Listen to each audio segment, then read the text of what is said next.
फळ्यावर जर तुम्ही पाहिलं तर आपल्याला असं दिसतंय की एक घड्याळ आहे आणि या घड्याळाचं वैशिष्ट्य असं आहे की या घड्याळामध्ये ज्या ठिकाणी संख्या हव्या होत्या त्या ठिकाणी संख्येच्या ऐवजी अक्षरांचा वापर केलेला आहे।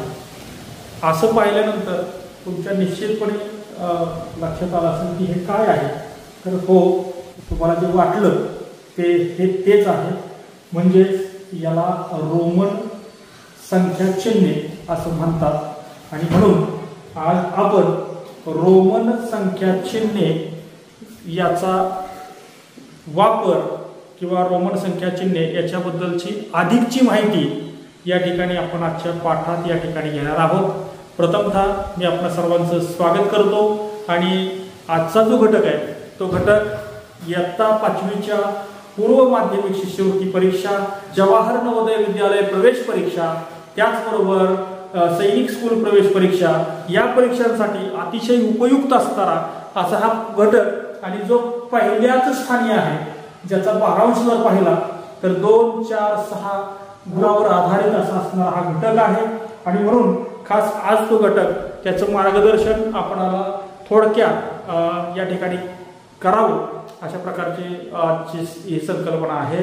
आणि म्हणून आपण आता ज्यादा वेळ न घेता या रोमन संख्या चिन्हामध्ये सगळ्यात महत्त्वाचा जो भाग आहे तो आपण या ठिकाणी पाहतोय।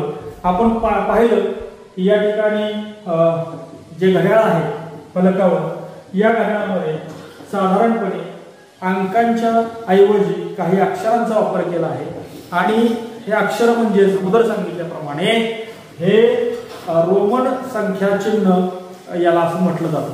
पूर्वी युरोपमध्ये संख्या लिहिण्याऐवजी संख्यांसाठी इंग्रजी रोमन अक्षरांचा वापर या ठिकाणी केला जात होता आणि त्यामध्ये खास करून एक या संख्येसाठी इंग्रजी जे रोमन लिपीतील आय हे अक्षर त्या ठिकाणी वापरलं गेलं। त्याचबरोबर 5 या संख्येसाठी व्ही हे अक्षर वापरलं जातं आणि 10 यासाठी एक्स हे अक्षर वापरलं जातं। या रोमन संख्या चिन्ह लिपीमध्ये शून्यासाठी कोणतंही अक्षर वापरलं जात नाही। आणि आता आपण पाहतोय की या ठिकाणी हे 3 अक्षर जर आपण लक्षात ठेवली तर येतात 1 ते 30 पर्यंतच्या संख्यांचं लेखन रोमन संख्या चिन्ह लिपीमध्ये आपल्याला करता येईल। ते कसं, तर हे आपण आता थोडंसं पाहूया। यामध्ये आपण पाहतोय की या ठिकाणी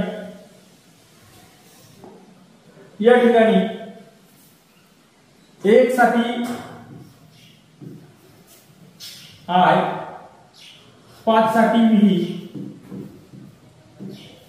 आणि 10 साठी एक्स वापरलं जातं। आता हे लक्षात ठेवल्यानंतर 1 ते 30 पर्यंत आपण संख्या कशा लिहू शकतो हे आपण पाहतोय। यामध्ये 1 साठी एकदा आय आपण लिहिलेला आहे, 1 साठी एकदा आय लिहिला की तो 1, 2 साठी आय आणि आय हे एकापुढे 1 लिहिल्यानंतर यांची बेरीज होऊन म्हणजे 1 आय अधिक आय किंवा 1 अधिक 1 बरोबर 2, हे 2 साठी आपण 2 आय लिहिले। त्याचप्रमाणे 1 च्या पुढे आय आय आय असं 3 वेळा लिहिल्यानंतर आपण त्या ठिकाणी 3 साठी रोमन संख्या चिन्ह लिपीमध्ये हे संख्या चिन्ह आपल्याला मिळतं।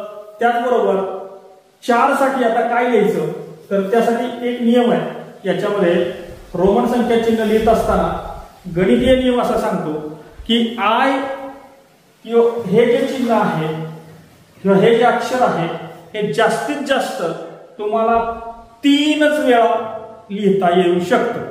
आणि यानुसार जर आपण आता पाहिलं तर मी 3 वेळा आय लिहिला आणि त्यासाठी आपल्याला संख्या 3 वेळा आली।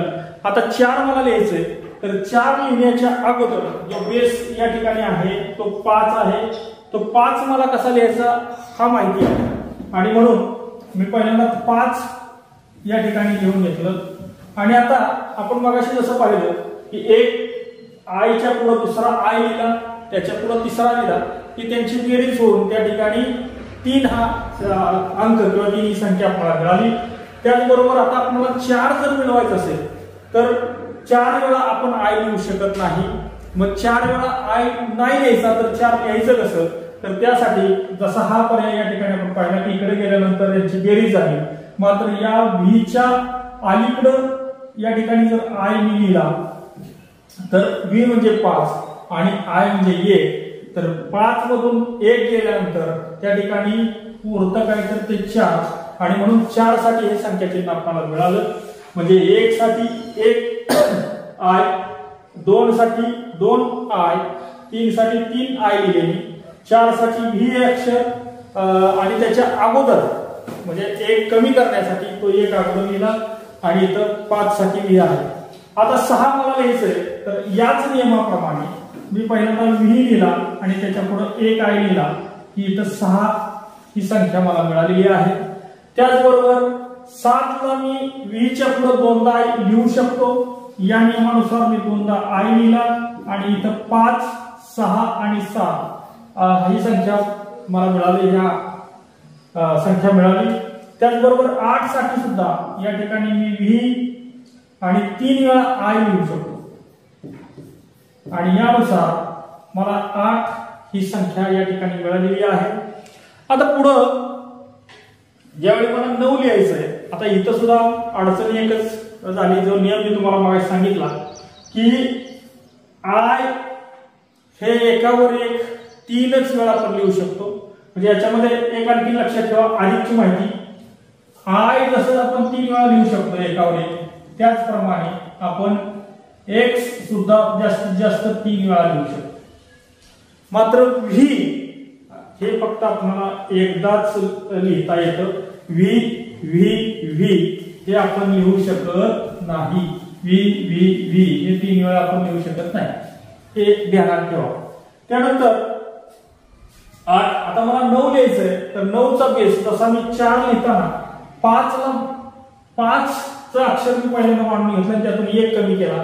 आता तुमच्या सहज लक्षात आलं असेल की या ठिकाणी 9 साठी करायचं काय, तर 9 साठी या ठिकाणी मी पहिल्यांदा x लिहून घेतला आणि x म्हणजे 10 आणि 10तून मला 1 कमी करायचंय म्हणजे ते I1 जे आहे तो 10च्या मला डावीकडे 1 आय लिहावा लागेल आणि असे लिहिल्यानंतर 10तून 1 गेले 9 राहतात आणि मग 9 साठी आपल्याला या ठिकाणी संख्याचिन्ह मिळालेलं आहे.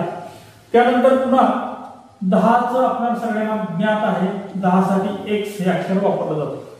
आता याच नुसार म्हणजे आता तुम्हाला समजलं असेल की 1 साठी 1 आय किंवा x पर्यंत म्हणजे 1 पासून 10 पर्यंतची जी संख्याचिन्ह आहेत ती कशा प्रकारे लिहायची. आता यानंतर आपल्याला जर ती 20 पर्यंत लिहायची असेल तर किती सोपं काम आहे पहा.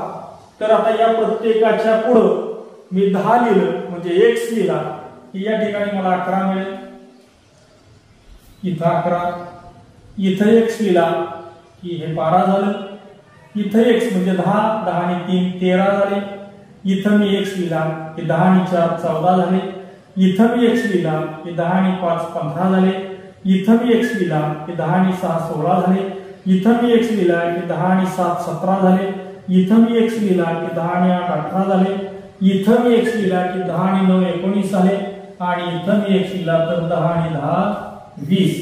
या ठिकाणी 20 पर्यंतच्या संख्या मला सहज झाल्या. मला असं वाटतं की आता फक्त तुम्हाला काय करायचंय, 21 साठी अजून एक इथं वाढवायचं आहे 1 आणि मग तुमचं 21 होईल. 21 ते 30 पर्यंतच्या संख्या तुम्ही त्याचा अभ्यास करावा. मला या ठिकाणी 30 आणि 9 म्हणजे 39 पर्यंत सुद्धा तुम्ही लिहू शकता एवढ्या माहितीवर, याची मला खात्री आहे. ते तुम्ही उर्वरित सराव तुमच्या वहीत करावा अशा प्रकारची या ठिकाणी अपेक्षा आहे. आणि उर्वरित याचे जे पुढचे महत्त्वाचे जे भाग आहेत ते उद्याच्या पाठामध्ये आपण अधिकचा सराव यासाठी घेतोय. तोपर्यंत या ठिकाणी आपणा सर्वांची मी रजा घेतो. धन्यवाद. भेटू पुढच्या तासिकेला.